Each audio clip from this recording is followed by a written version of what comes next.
So, for a good writer to produce a work of great literary worth or of considerable literary worth, it is important that the writer makes a painstaking effort, makes a deliberate, conscious, and diligent effort to know the past writers, to know their heritage, to know the legacy that of not only their own literature but also of other foreign literatures.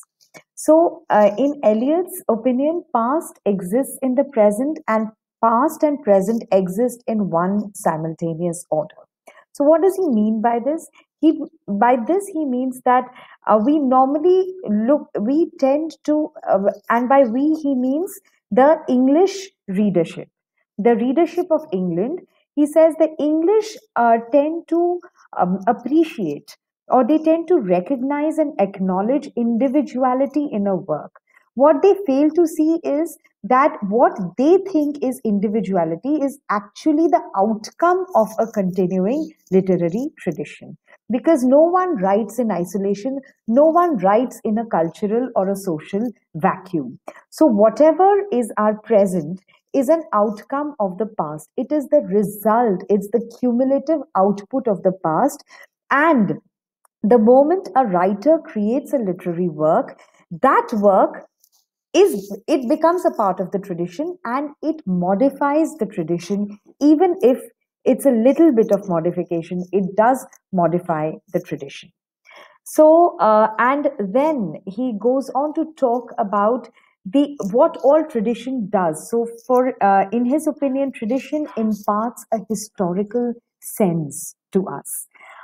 Tradition gives a sense of the timeless and the temporal, the simultaneity, the coexistence of the parallel existence of the timeless and the temporal to the writer.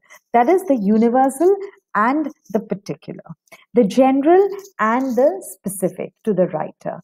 And a writer who has a keen awareness and a keen sensitivity towards tradition is not only aware of his or her place in that long continuing line of literary tradition, but also understands their relation with the past. So there are two things. One is that if the writer is aware of the long literary tradition, then the writer knows exactly where he or she fits in, right? So they know their place because they have the bigger picture, and also they know that they are another milestone or another continuing element in this tradition, and they know their relationship with the past.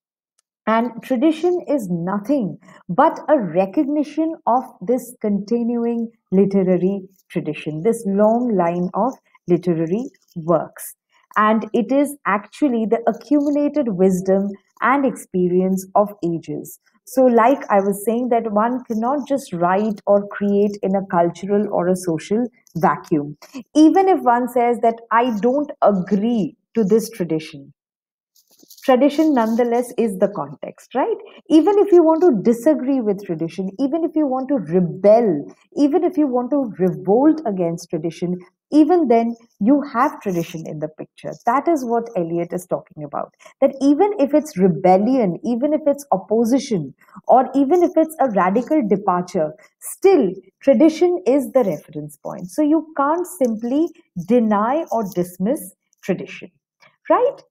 And in Eliot's view, the concept of tradition is quite dynamic because he believes that no writer has value and significance in isolation, and each writer needs to be compared and contrasted with his predecessors and his contemporaries. And that is how you can understand, you can gauge the worth of a literary work or the worth of a writer. And for Eliot, tradition is not a fixed or a static thing, but it is dynamic and it is free flowing like a river. Like a river changes its course, tradition will change, it will evolve, it will grow, it will acquire a different semblance, and it will become different from what it is. Nonetheless, no one can deny the continuity of it.